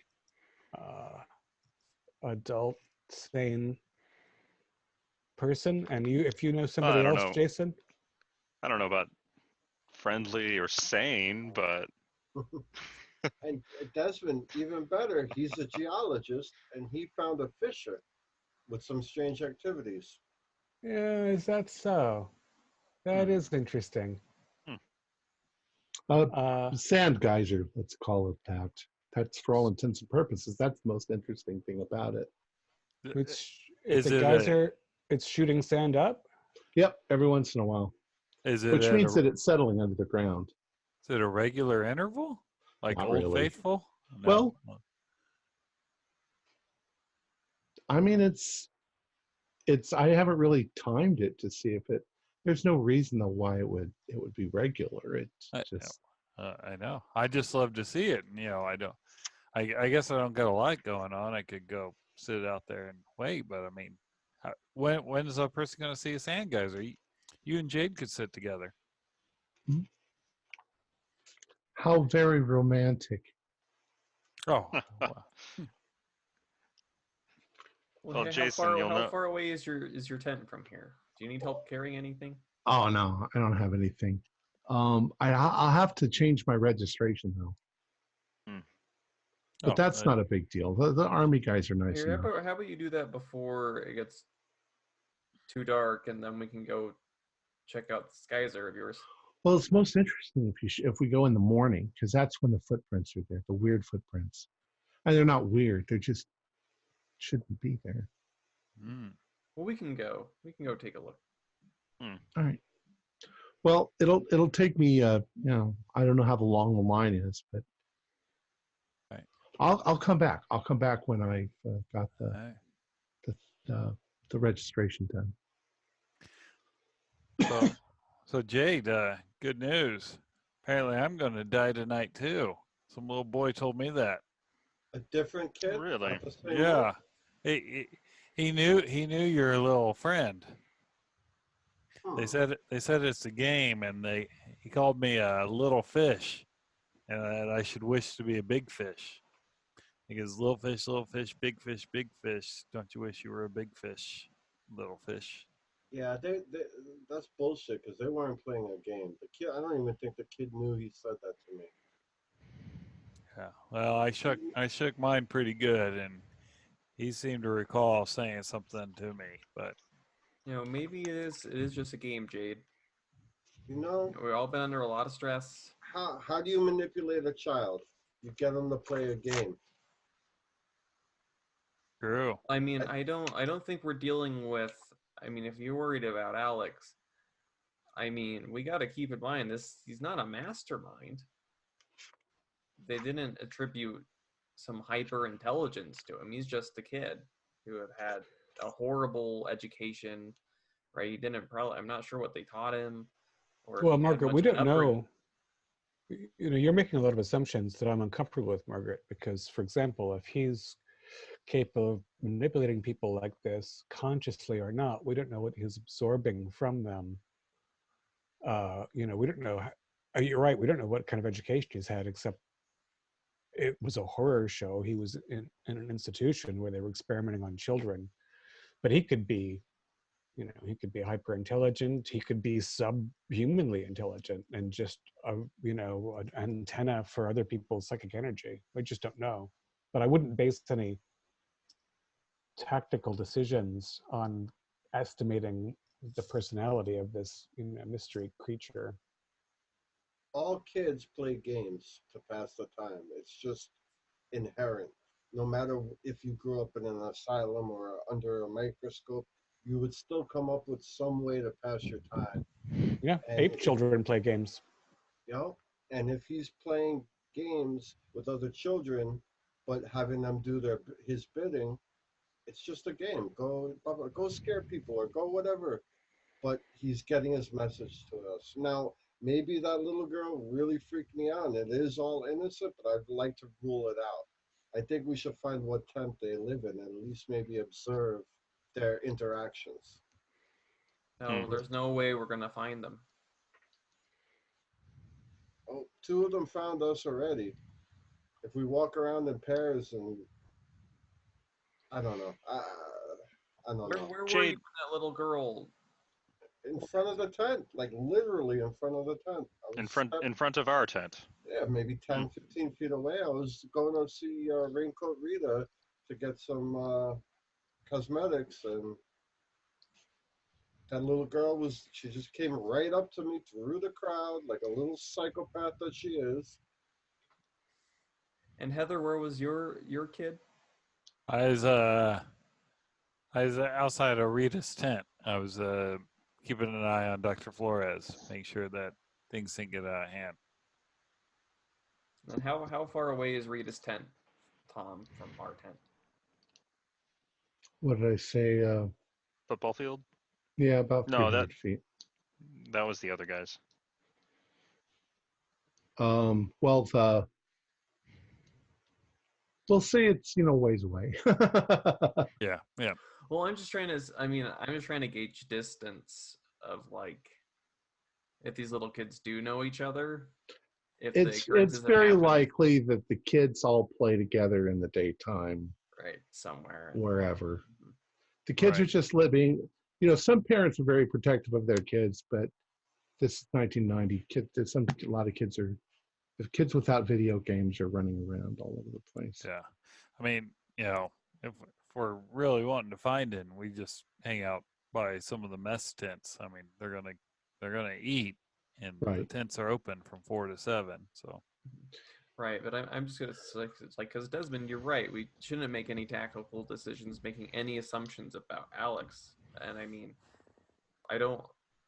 You're right. We don't want to underestimate him. We also want to be very careful about wasting our energy and our worries overestimating him. Perhaps, right? If we're worried that every little weird occurrence, weird situation that we always find ourselves in are these subtle, very clever, highly intelligent stratagems being played against us, then we're not going to get anywhere. Yeah, we'll just drive ourselves crazy, I think. By the way, Jade, I got some mascara. That's all we can do for now, but I've got an order in for more stuff. An extremely high-pitched scream, and then she leaps from the bunk and jumps on you and hugs you and gives you a kiss on the cheek. Oh my god, oh my god, oh my god, oh my god. That's a little dangerous right now, but yeah. She's You so alright? soft and she's so slight. She's, You all right there, Desmond? Midnight Shadow. It's the one I use. And she runs. I run right to the makeshift mirror and I start applying it. So guys, some of you already know, but those of you who I haven't seen since I met Rita, apparently they call them the Brotherhood of Forks. Like, it's not. Really? That's the thing. Wow. Are you kidding me? She did not seem to be jesting or surprised at all about the question. They're Luddites. She thinks they're harmless. I don't know why we saw nothing in the papers, because this seems like much too big a thing to just have vanished. Well, I mean, Maybe they don't put it in the papers to prevent a decline in property value. Well, maybe that, or it really is a small fringe group. But when you're the type of person that has the connections where you can sell people heroin so readily. Yeah, maybe we met she's the got whole a contingent. Yeah, she's probably got more connections than into some of the stranger parts of San Damiel than we do. I would like all of you, except for Jade, since she's busy with her mascara, to do an idea roll. This is about your kind of about memory. A 42. hard. Slightest success. So you all succeeded. Yeah, 1 point off from a hard. Oh well. No, it's 2 off. It suddenly starts sort of drifting back into your mind because you're talking about it. Things that you've read in the newspaper. Now, there were some very important things you read in the newspaper that directly tied into this adventure that you're on, but there were a lot of things that you read that had nothing to do with it. And you do now seem to recall things about cars being vandalized, but no real specifics on it. And now you begin to wonder, what do they mean, cars have been vandalized? In fact, you think that you read about cars being vandalized even in Toronto. And maybe even an upswing on vandalism. So maybe you have read about it in the newspaper, just didn't know that that's what it was referring to. It's not like the newspaper would always give details on such a minor vandalism. So right. It might even be seen to encourage copycats. And so nobody's like put 2 and 2 together if there's in fact a 2 and 2 to put together. Right now, apparently, so if Rita said that they're harmless, maybe in a way they are. What if they, what if they don't want to hurt people, right? Because I mean, when Heather rolled the window down, they weren't immediately trying to get at us to kill us. Right, they were not. Right, they weren't jumping on the roofs of the cars, trying to shatter the glass and crush us inside. They didn't come with fire. And they They didn't certainly weren't safe. Right, they weren't safe, but I don't think that they were out there to harm us per se. They also weren't manic crazy, you know. They were just, some of them were smiling and looking at you and leering at you, but they were scratching your car. Right, they seem to be in a bit of a mania, but not. Huh. So everybody do a listen roll as you're sitting there, including Jade. 76, that's a fail. 81. Nope. Anybody? Nope. Nope. Keith? No? Fail. All right. You're So- forgetting I have tinnitus Yeah. or tinnitus. Whatever. Hmm. All right. So let's see. I've lost track of time. What time is it now? It's probably early afternoon. We didn't talk about having lunch, but we started after breakfast, which Well, is served from early. Yeah, we'll say it's early afternoon. And Jason finally comes back, and he says, Cold "All right, well, MREs, I got." anyone? What'd you say? Cold MREs, anyone? Oh, Jason, you're just in time. Ham slice. Vittles. Well, you know they've got better tasting food. Did you have lunch? Well, I'm trying to get rid of these. We lost the heating packs. Well, so Let me know if you find any. I got my paperwork. Apparently, we are in this. I'm in this tent now. Can I have like that bunk there? Yeah, sure. Looks like it's in a little bit better condition than that bunk there. You True. have a keen eye. So do you guys want to see the pit? Yeah. Sure, Yes. lead on. All right. So it takes you about 10 minutes going through this maze of things. And every once in a while, he'll stop and he'll look around to sort of get his bearings. And he'll make a little note on his notepad, just trying to keep track of where I am so that I can find my way back. I've got my handmade graph paper clipboard as well because Oh, you're I'm doing starting the to same map thing. things out. Yeah. Are there any Sketchbook. Look, there's a mountain range visible somewhere, right, for a main point of reference? Yeah, but there's mostly big buildings on here that are all falling down. So that's basically, we look at the ruined, right, broken tooth across the river. right. Fair enough. So anyways, he leads you, and about I'd say it's actually maybe about 2 blocks from the river itself, from the river bank.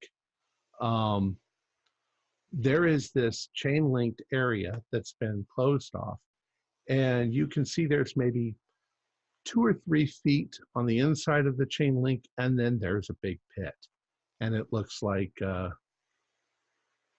I can imagine like a meteorite struck the ground, but it's obviously that the ground has collapsed, and there's part of a building's underground structures that is broken and collapsed, and part of maybe even the underground San Damiel subway system that was completely damaged during the thing as well. But it's odd, and he looks down and he says, "There's got to be a hole down there somewhere that the sand is pouring into, and every once in a while, it'll send up a plume. And as you're looking down there, you can see that there's a lot of dust and stuff in the air, so there may be little bubbles of air that are surfacing at any time." And he says, "Right over here, you can see this is how I get in." And it's pretty easy to get into, but it ain't so easy to get back out again because the ground's all loose. I usually, bring a rope with me and tie the rope to one of those poles, and that way I can pull myself back up and out. Mm-hmm. But see and he says, if you look, the sun, the sun's getting lower in the afternoon, and you can't really see. And it looks like, there's a lot of dust, so the footprints are probably gone by now. But in the morning, there's a little bit of dew on the ground, and the sand gets a little moist and holds the footprints. But it's really pretty weird.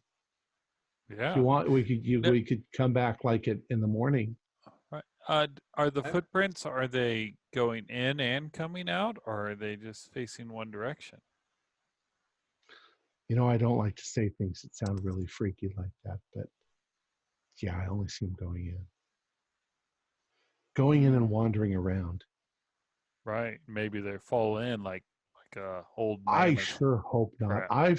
I've gone down there and probed, and I can't find the hole, but there's got to be a hole down there. What's the latest you've been here? Like that people haven't been getting in, like midnight, 1 a.m. Oh yeah, I gotta sleep. I'm not that fanatic about my job. But I sometimes get here as early as 6 a.m. Okay. And the depression is conical? No, it's more cylindrical with a kind of a flat bottom. Which is odd. It's all wrong. So Jason, do you know about the striations as we go down? Is it all Right. sandstone and then it gives way, or why do you think it looks like that? Well, this top part here is all sand and then some sandstone, but I'm also finding, bits of shale and stuff that would be on a much lower, they wouldn't be this high up. Things that could be in part of the bedrock, but I think it's from the. it doesn't make any sense. Do you think the fault line moved? Oh yeah, most definitely. So this could be where the fault line's running now. Well, yeah, the fault line runs parallel to the river, so that's not. I mean, it's possible. This might be a subfault that's broken off of the original. But my guess is that there was possibly, this is like a sinkhole. So there may have been, the ground underneath may have already been eroded away, and this just gave it a chance to collapse in. What's It's a lot of dirt displaced here. What's the bedrock under the river? Is Well, there shale down there, or is there a granite plate? I don't know anything. This is all granite under this part of the country. I think it's part of the Grand Batholith. But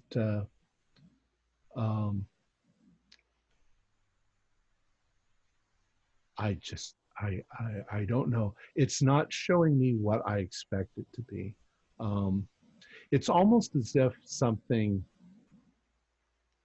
as if the earthquake, perhaps the stress in the ground, caused it to plume upwards instead of downwards, and then the secondary reaction was for it to fall back down.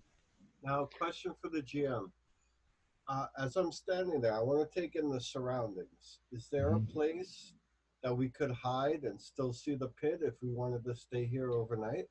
Yeah, literally the tent city is everywhere here, and you're just in an area that's been fenced off between here and the river.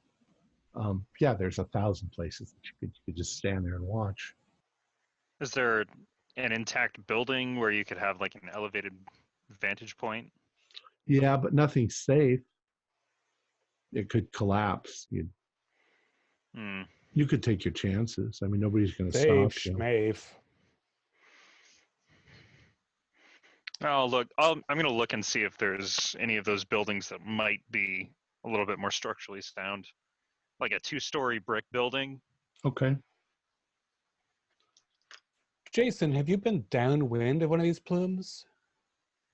No. Actually, I arrived here yesterday just as one had gone off, and the air was all full of sand and dirt. So sand and dirt didn't smell like anything, though. It wasn't like methane was escaping or sulfur. Well, it had that kind of flinty smell, that a lot of dirt has.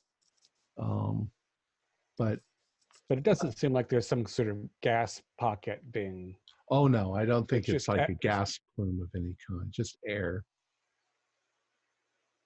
Hmm. Although I did sort of smell I guess there was some sulfur to it, but there might have been that could be caused from methane under the ground or. Yeah, or even a little sulfur in the soil. It doesn't take much Right, to right. get smelly. That's where you get that sort of flinty smell. Yeah, as long as it's not a ruptured gas line underneath. Yeah, it. no, I think Yeah. you'd smell the butylmere captum in the gas if it was Mhm. that. Stinky stuff. So do you guys want to come back early in the morning and I'll show you the footprints like I Yeah. said? All right. Yeah. I mean, might even keep watch. The whole tent city is pretty much on dust, right? I mean, we're in a hot part of the country after a long dry spell. Well, it's on the foundation of older buildings that were Right, so mostly there are industrial. Did they pour the concrete and then just not build? Or is it just like In some cases, wasteland? yes. In some cases, it's just wasteland. But probably there are areas in which you can easily see foot traffic if it's recent. Oh yeah, and there's people that just wander around, go down to the river, and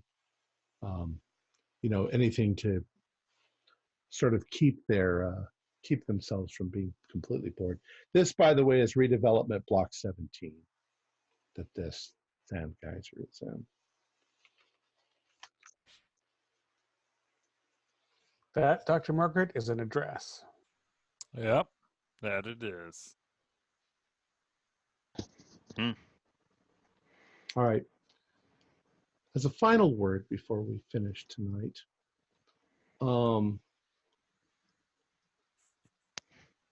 you're getting ready to walk back to your tent, and there is a man who's gotten up on a soapbox, and obviously he's got a Bible in his hand, and he's like, "Listen, children," he's like, "now is the time when we must take care of our souls.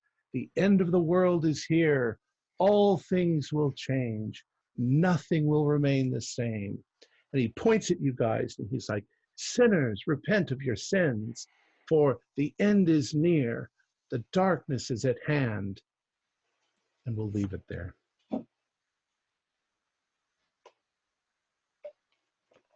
All right. Our players, where is it? Our players included Morgan Llewellyn, Brian Daly, Keith Craig, Jason Melnichuk, and David Gassaway, with yours truly as the keeper of the secrets. We're currently producing up to 5 shows a week with music and sound effects added in post-production in order to create a richer listener experience. We provide audio-only versions of our shows free for you to download from Podbean or iTunes. The costs involved with the show are provided almost entirely by our patrons. Without them, we wouldn't be able to do what we do. If you'd also like to help support our show, please visit our Patreon account. Just $1 a month helps us a lot. You can find a link in the description below. Like, share, and subscribe to our channel and punch the bell icon for updates on our latest shows. And leave us some comments. We enjoy reading them and answering any questions you might have. This is Tom Rayleigh, together with all the members of our gaming club, inviting you to journey with us once again into the darkness for another adventure into the universe of H.P. Lovecraft and the Call of Cthulhu role-playing game. Until next time, good luck and good gaming.